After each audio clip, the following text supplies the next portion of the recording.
ఓం నమ శివాయ. నిర్గుణ నిరాకారుడు చరాచర జగత్తు అంతటా వ్యాపించి నిరాకారుడై లింగస్వరూపంగా ఆవిర్భవించిన పరమ పవిత్రమైన రోజే ఈ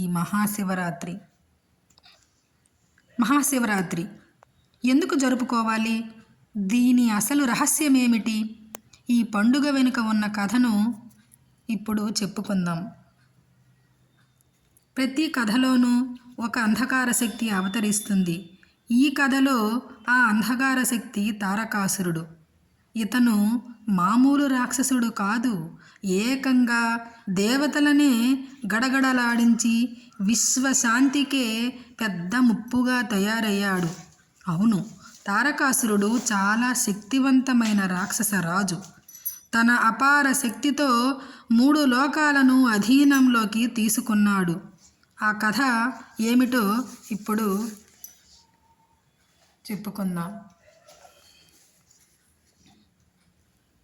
పూర్వం మహారాజైన హిమవంతుని నగరం కైలాస పర్వతానికి దగ్గరలో ఉండేది.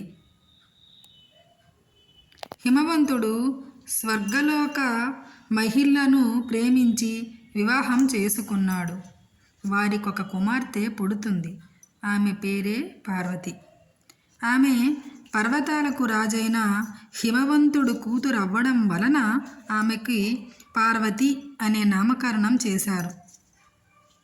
ఆమె కైలాస పర్వతం చూస్తూ ఉండిపోయేది.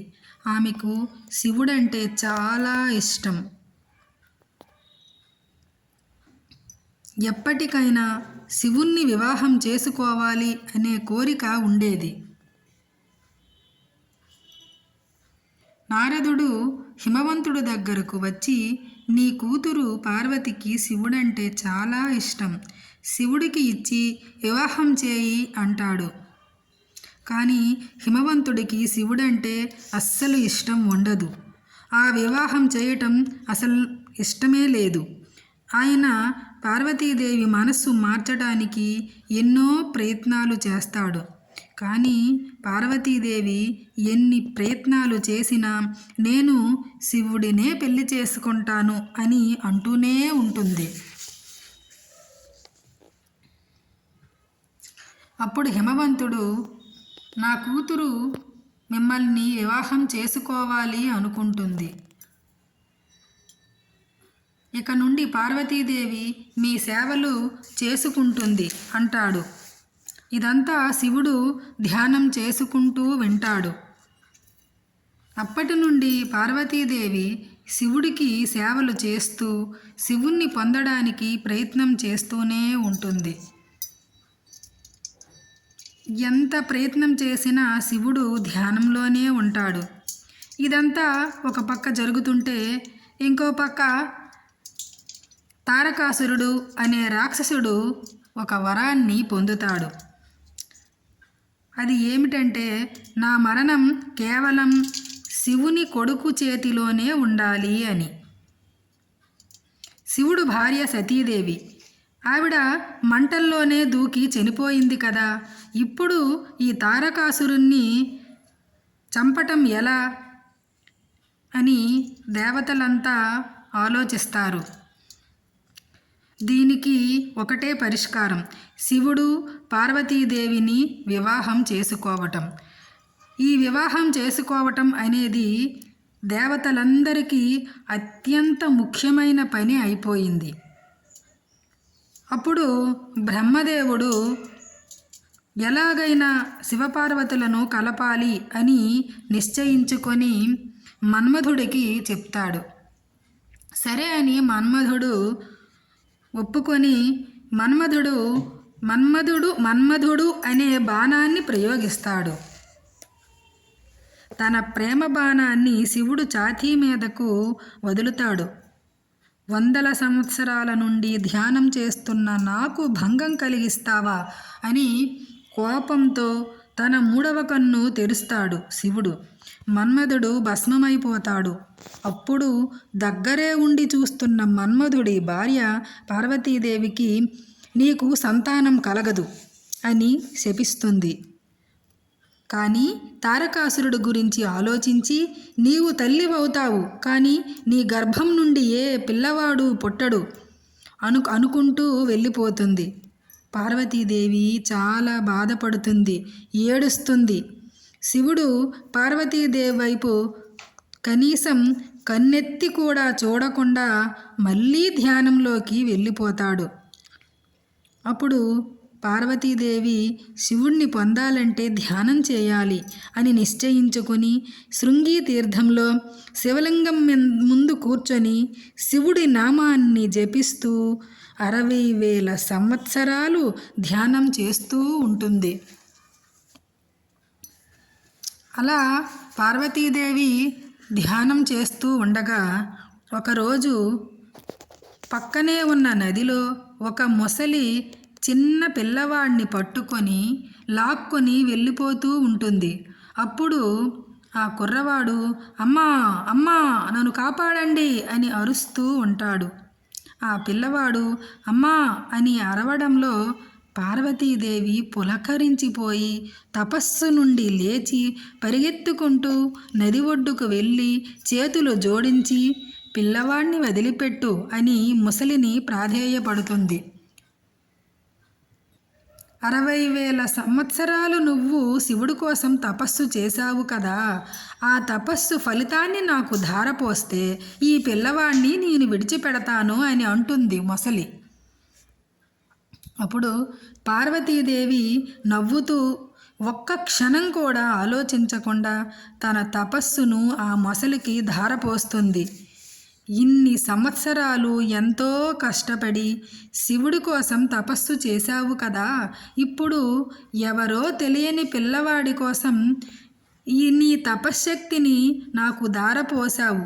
అసలు నీకు శివుడంటే ఇష్టమేనా అని మొసలి ప్రశ్నిస్తుంది.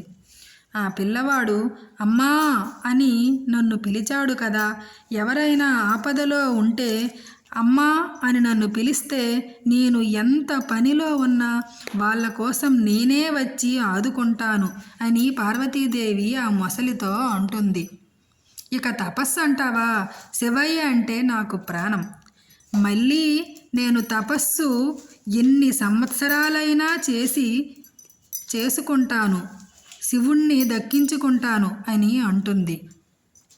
ఆవిడ ప్రేమను చూసి ఆ మొసలి రూపంలో ఉన్న శివయ్య ప్రత్యక్షమై నీ ప్రేమను పరీక్షించడానికి ఇదంతా చేశాను అలా అని అంటాడు శివుడు.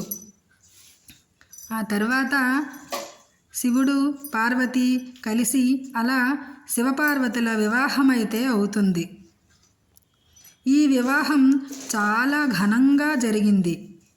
దేవతలందరూ శివపార్వతుల ఇంటికి వెళ్ళి మీరు మన్మధుడిని భస్మం చేశారు కదా, అతన్ని మళ్ళీ బ్రతికించండి. మన్మధుడు కేవలం బ్రహ్మ చెప్పిన పనే చేశాడు, ఇందులో అతని తప్పేమీ లేదు అని వేడుకుంటాడు. పార్వతీదేవి కూడా శివుణ్ణి మన్మధుడు గురుండి వేడుకుంటుంది. సరే అని తన తపశ్శక్తిని ఉపయోగించి ఆ మన్మధుడిని బ్రతికిస్తాడు శివుడు. అప్పటికే తారకాసురుడు లక్షల మంది ప్రాణాలు బలిగొంటాడు. పార్వతీదేవి శాపం వలన తనకి బిడ్డలు పుట్టరు.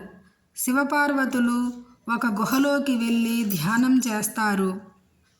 వారిద్దరి తపోశక్తితో అగ్నిలాగా వెలిగిపోతున్న 6 అగ్నిగుండములు ప్రత్యక్షమవుతాయి. మిగతా దేవతలు అగ్నిదేవుణ్ణి శివపార్వతుల దగ్గరకు పంపుతారు.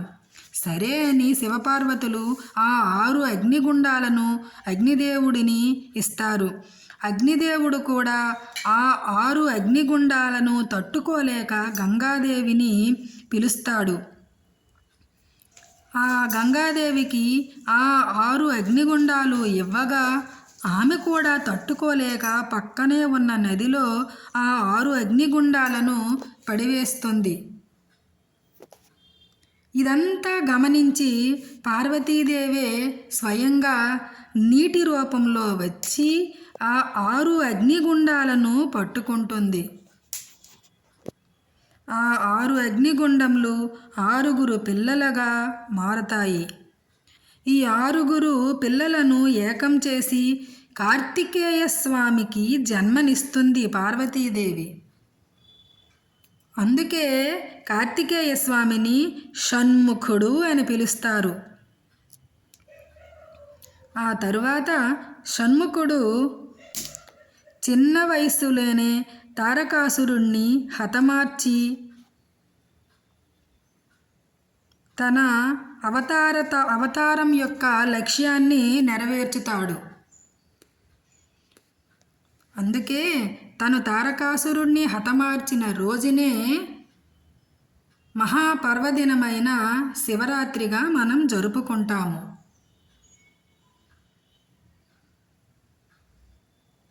ఈ శివరాత్రి స్వయంగా లింగ రూపంలో శివుడు అవతరించిన రోజునే పర్వదినాన్నే మనం శివరాత్రి అంటాము. కాశీ, శ్రీశైలం, ద్రాక్షారామం, శ్రీకాళహస్తి, వేములవాడు మొదలగు ప్రదేశాలలో మహోన్నతమైన శివలింగాలు ఉన్నాయి. ఈ శివరాత్రి పూజ అనేది ఎవరి శక్తానుసారం వాళ్ళు చేసుకుంటారు. ఏదైనా సాయంత్రం పూజ అయిపోయిన తర్వాత సాయంత్రం మనం ఏదైనా శివాలయానికి వెళ్ళి ఆ శివలింగాన్ని దర్శించుకుంటే మన పాపాలు పోతాయని అంటారు. పూజ చేసుకొని అంతా అయ్యాక హారతి ఇచ్చాను.